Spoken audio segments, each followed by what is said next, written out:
Jamal, it's good to be back with you for our weekly Trailblaze therapy session. Hey, Nayyera, it's good to see you. Good to be with you. And I guess for those of us who are people who are just listening on Apple Podcasts and all the places where people get podcasts, they're not actually seeing us. They're just hearing us. And I'm glad to be heard. Yes, we want to be heard. We do.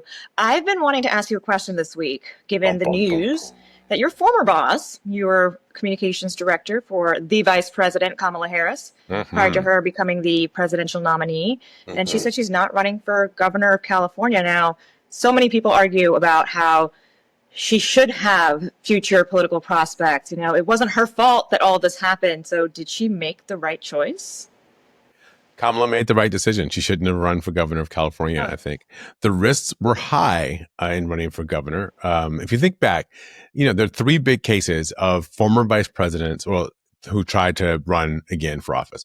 One was Richard Nixon, obviously, who, when he lost the presidency in 1960, decided to run for governor of California. He lost and then came back and became president in 68. The other one was Hubert Humphrey, LBJ's vice president. When he lost his presidential race, he went back to Minnesota. He ran and he won his old Senate seat back. And so he stayed in. But then the third one was Walter Mondale. And Walter Mondale tried to run for the Senate seat in Minnesota as kind of a last minute placeholder, I think after Russ Feingold died. And he lost that race. There are 2 out of 3 times when the vice presidents go back home and try to do it again, it doesn't work out. The reason I think that's hard for people, and I think we saw this a little bit in New York in the Andrew Cuomo case as well. Once you've kind of been on that big stage and you got to go back to the local politics, you got to go suck up to that county commissioner that maybe when you were in the vice president's office, I don't know if that person got a chance to have a meeting or not have a meeting. You got to go back and do the deal the way you did it before. And it's a hard thing to do. And, she hadn't run for office in California since 2016.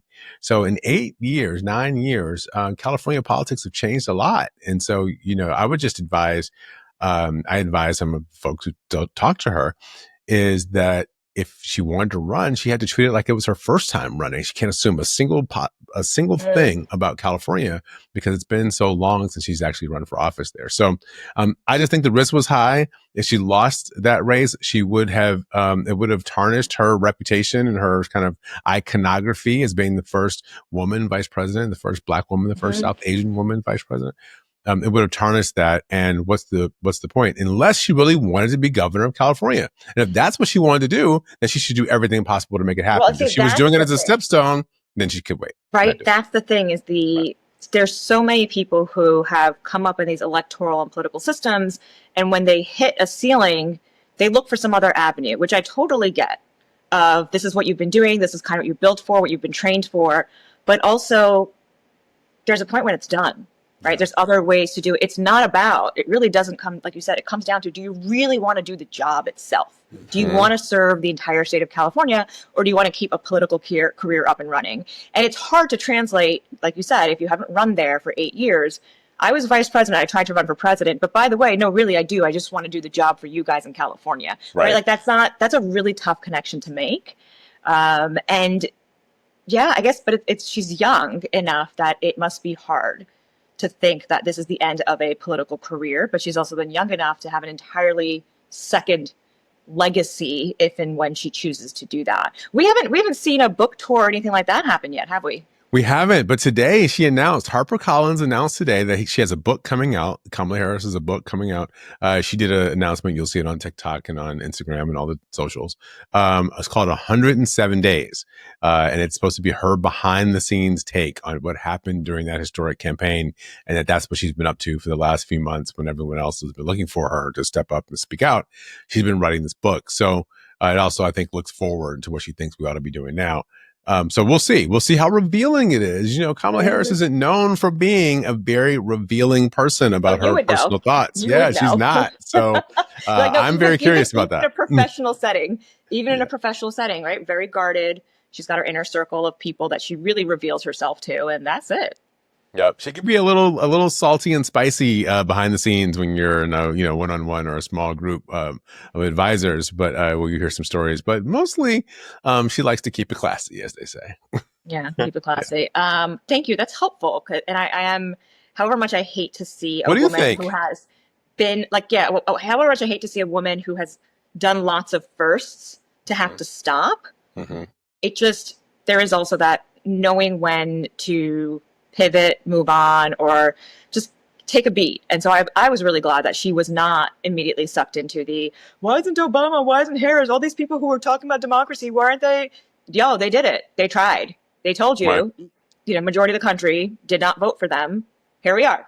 Right? Like, it's stop looking to everybody else. This is a voter and a citizen problem right now of what has to be solved. Stop looking at everybody else, former leaders, to try to rescue people, right? Especially, it always comes up with black leaders too. Like, Obama's going to save everybody. Also, Obama, not the I don't know. Well, this his is why I'm laughing. journey. People can't see me because I'm laughing because what Barack Obama would say is, "Oh, they voted for me." You said that they tried and people didn't vote for him. Obama would say, "They voted for me twice." Truth. They did that. They did that. He's like, but it's also like, been there, done that.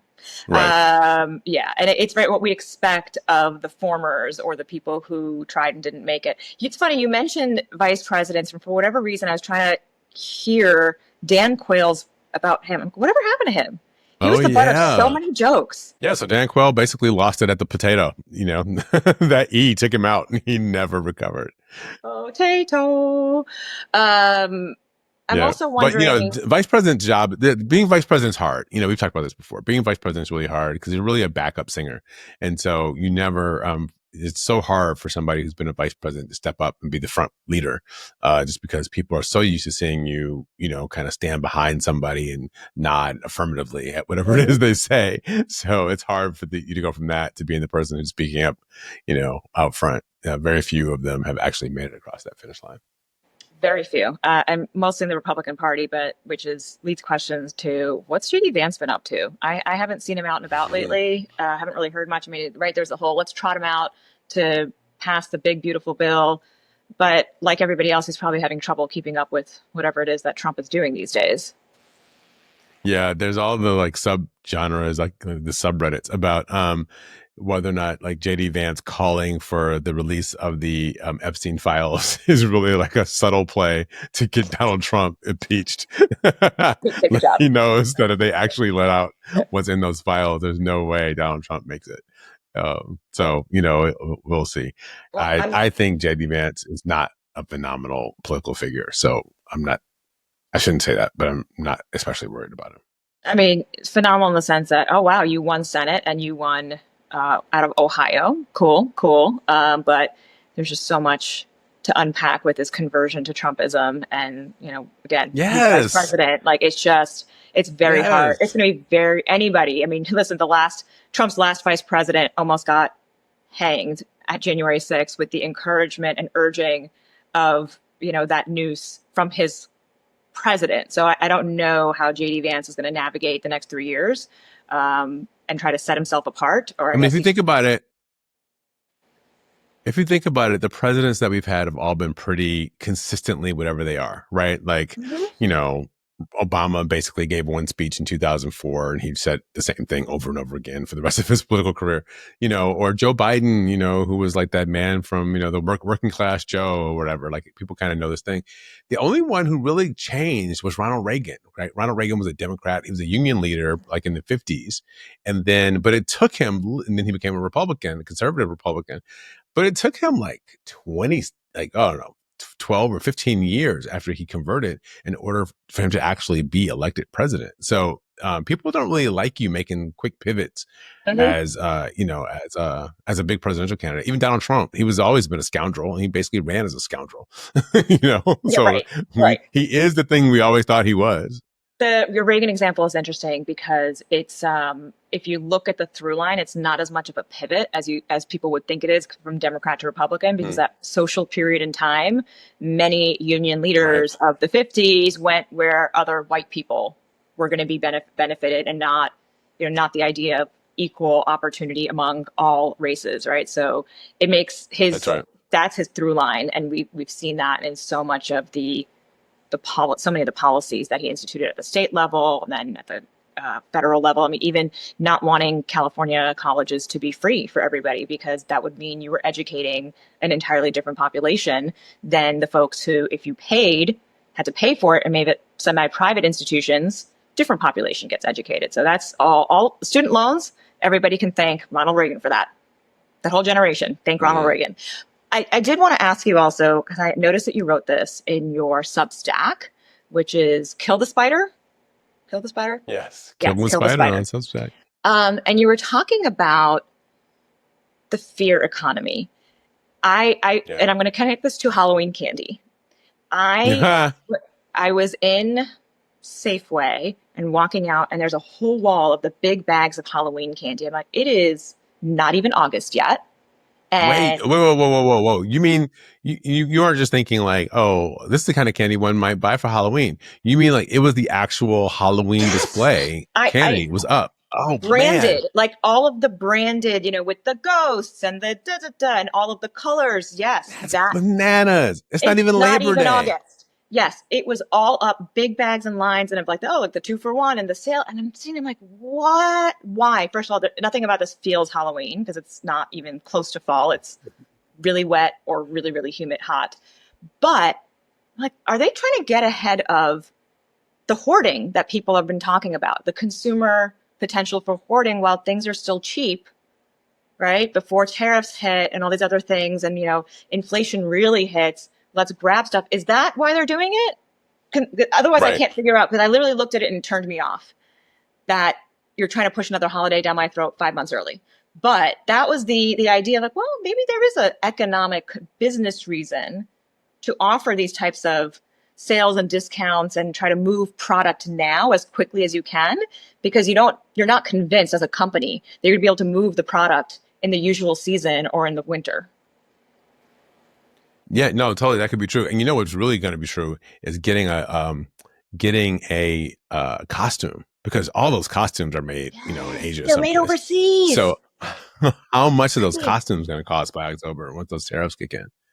I mean, I'm okay with the get back to homemade junky costumes, but that also required a lot of labor. You want your kid with like a red handkerchief around his neck and like a cowboy hat and like something.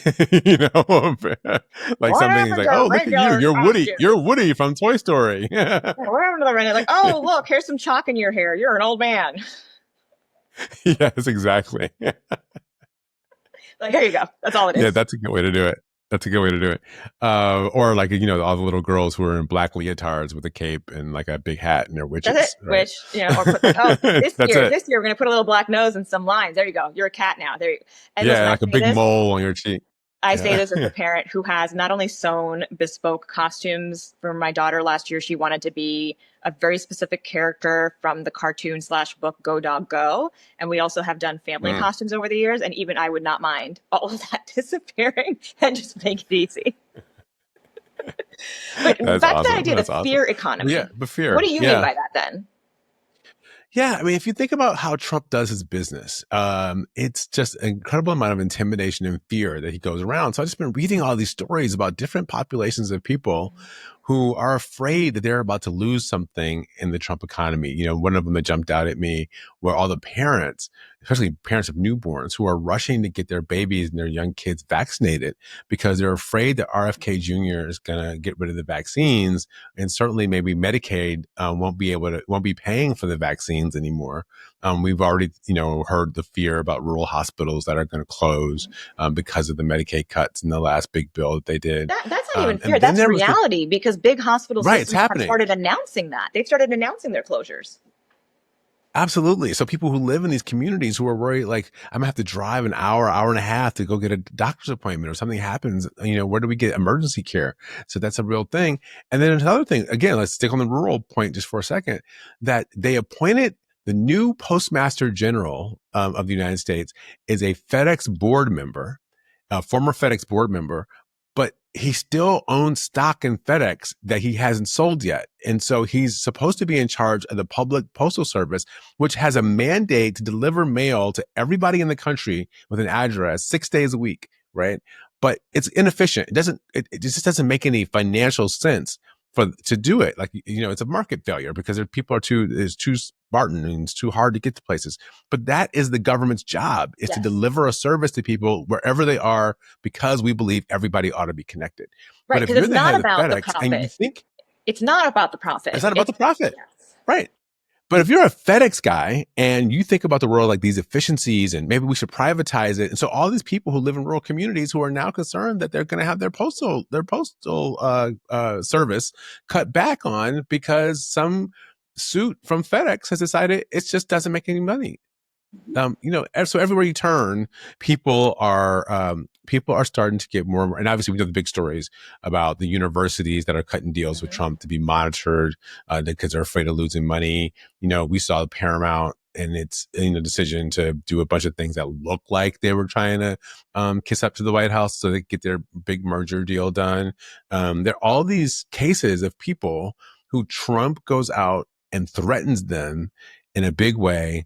And then maybe he pulls back a little bit, like tariffs, with a 30% tariff, and then do a bunch of negotiations. Now it's a 15% tariff. And we're all like, phew, it's only 15%. Except it used to be 3%, right? The tariff was 3%. We just had a 12% increase in prices that we let this guy get away with because he started at 30 and ratcheted it back to 15. So anyway, people are afraid, they're buckling, and he keeps coming for us. Well, the challenge also becomes if you're operating from a place of fear and, he's going to do worse, then he will do worse to you. Columbia University was an example, right? Where it just, despite settlements, despite coordination, it just keeps on coming for them in terms of now, like the integration. We hear about Howard and I think there's another one this week, all these, not Howard, Harvard. Harvard they're coming with them. Another one this week. All these schools who just, Trump's going to keep going. He's like any bully. Harvard the dog's going to keep eating. Harvard is the one that's going out there and actually pushing back in the court system, right? They're not trying to do the compliance, right? Like so I look at that and I think. But they floated a deal. No, this week they floated a deal that they might come up with like a $500 and something million payment to the federal government. They're trying to figure out where it would go and what it would do. But they're like trying to come up with a settlement. Everybody's coming up with quote unquote settlements to pay off Donald Trump so that they can keep whatever it is whatever other money they want. When I think about the, Mexico doesn't have a trade deal with the United States anymore, neither does Canada. But the president of Mexico was like, yeah, good luck. Nice job trying to threaten us. That's not going to work. Canada has finally figured out. Canada decided they wanted a new prime minister because they didn't want the prime minister who was going to go down to Mar-a-Lago to cut deals. They wanted somebody who would stand up for the Canadian people.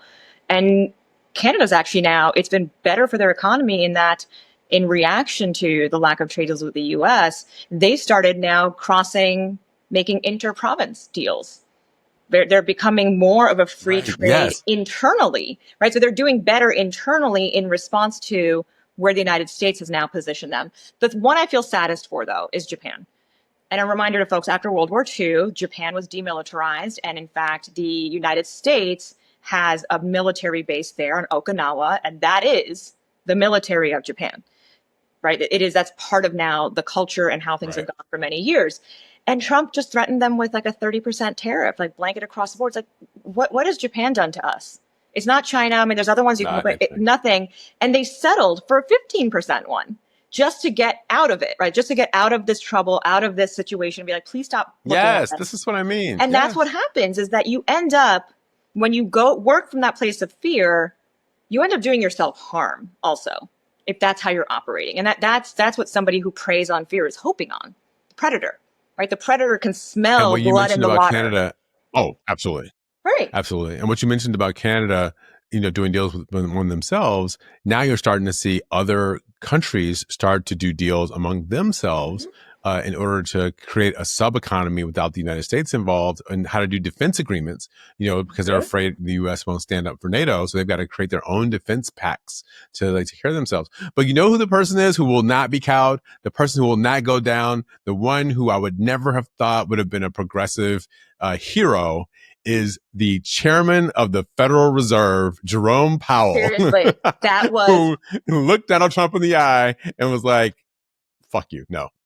Okay, so what he actually said was, he looked at him. Trump's like, "Oh, well, I see this building here. That's what he I meant. was told, this third building here. I was told it's like $3 billion over." And Trump was like, "That building was completed 5 years ago." It's like, "Well, I was told this is part of the cost." He's like, "No, that was completed 5 years ago. That shouldn't be part of your accounting." So no. And now let me give you a tour of the building and show you. Those were his words, but his face said "fuck you." Right. And then let me show you around. I hope your and by kids the aren't listening to time this. by the time Trump comes out of this tour and this conversation, he's like, "Oh yeah, Powell's a good guy," blah blah blah. His whole point of having gone there was to tell Powell that he had misused funds, and that's part of why he needed to be removed from his job. And the guy came back with facts, pushed back publicly, was not just falling into the rhetoric or the fear dynamic, literally the fear economy of it. And all right, well, then Trump walked out and was like, okay, you're good. You're good for now. Why? Because the shark is looking for easy prey. Don't be the easy prey. And then 2 days later, don't be the easy prey. And then just a few days later, they had an open markets committee meeting, which is how the Fed makes its decisions about interest rates. And they kept interest rates the same. Because all of this is about Trump trying to bully Powell into lowering interest rates, even though the economy is running at a pretty good clip. And there's all this uncertainty because of Trump's, policies. They want them to lower interest rates, which is probably then going to go back into increasing inflation, which is probably going to make the country less stable economically. And Powell said, you know what? That's not my job. The answer is no. We're going to do what we're going to do. You do whatever silliness you want to do at the White House. We're going to try to make this thing work. Trump does care about markets, and he does not want to be blamed for market crashing, which would happen. That's very, very clear that would happen if Jerome Powell got removed. And that's always a job where they try to make a smooth transition, somebody who's known and blah, blah, blah. Like that's not where the billionaires want any volatility, right? Because that's where all their money is. The rest of us who are sitting here looking at, what's real wages look like? Our interest and interest rates is stuff going to cost more, and our mortgages. Like what am I going to have to pay in terms of credit in order to be able to do what I was doing 5 years ago? Right. All of those things that I could do and services I could get. Well, I now have to pay more to do that. Yeah, and if you do have a 401k, you do care about the market a little bit, people who are in that. But look, yes, and here's the thing that's so dumb about what Trump is doing. It really is like one of the dumbest things you've ever seen. If you know anything about economics, if you ever took an undergraduate macroeconomics class, you know this, that the Federal Reserve is supposed to be an independent monetary institution, so they make their decisions without influence of the president. If Jerome Powell does what Trump wants, that independence goes away. And so nobody will have confidence in the Federal Reserve again, which means it's going to create higher interest rates because people won't want to borrow American bonds because they'll think the whole thing is cooked and nobody's watching the store. So it's like if Trump wants... That's the theory, right? Powell, that's the theory of the case. If he wants him to do the thing, he should stop talking about it. He just leave him alone so he can make the right decision. Right. If you tell him to do something, he's going to have to show that he's independent. But the Trump administration and MAGA folks are not interested in all of these things being independent. They're not interested in an independent judiciary or an independent Federal Reserve. It is one leader can tell people what to do and figure this all out. They don't want to call it authoritarianism. They still want to call it capitalism. But American capitalism is built on these independent systems, right, that are able to grow. And global capitalism. Yeah. And global capitalism is built on America being a safe place to keep your money, right? So it's a reason why Chinese oligarchs or Chinese business people have money stashed in the United States, while Russian oligarchs have their money stashed in the United States. America is the escape vector for anybody with money on the planet who doesn't want to be subject to whatever government it is they live in and the uncertainty of the place where they live. And what happens when America stops being the place where you can keep your money? It's like the whole system, until people come up with some alternative reserve currency and an alternative system, the whole thing gets super, it can collapse pretty fast without America playing its historic role. And Trump is doing everything he can to buckle the thing. That's the part that makes because his promise to people is that I will take care of it. These are the people, and this system is what has messed everything up all along. I will take care of you. That's the promise that he makes. And it's a very simple one to understand. All you have to do is have faith in it and never question anything else. Yeah, because that guy seems super rational. He is predictable. Yeah. We all know better than that. One more reminder for folks is that this is the deadline for all of these global tariff agreements. So we'll see. We'll see what comes up, but it's supposed to be, I don't know how all of this is going to resolve, but that's apparently the theory of the case is suddenly all these deals are going to be cut. Suddenly tariffs and prices, will be set. And then what? Manufacturing will magically come back to America. and everybody will be happy, other than the fact that we'll have to pay a lot more for the things we already used to pay for. Mm-hmm. Yeah.